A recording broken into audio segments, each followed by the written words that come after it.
jefe de gobierno de la Ciudad de México, el doctor Miguel Ángel Mancera, entregó apoyos a menores de edad, esto para evitar que abandonen sus estudios por falta de recursos económicos. Un reporte completo.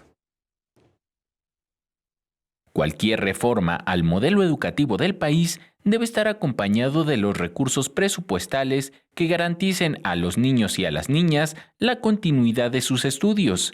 Así lo indicó el jefe de gobierno Miguel Ángel Mancera al entregar 230 tarjetas del programa Educación Garantizada. Todos los días estamos escuchando que se trabaja en esta reforma estructural y cambiamos el modelo educativo, y cambiamos las leyes y cambiamos las normas. Pero hay que asegurarnos de que los niños y que las niñas puedan ir a la escuela.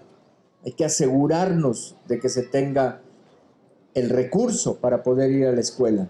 Esta entrega representó una inversión de 94 millones de pesos por parte del gobierno de la Ciudad de México, con la finalidad de beneficiar a niños y niñas que por diversas circunstancias perdieron a ambos padres o a alguno de ellos. El objetivo es que no abandonen su educación académica por falta de recursos económicos, recordó el mandatario capitalino. Actualmente son 9,310 niños y niñas beneficiadas con este programa, con la meta de llegar a los 10,000.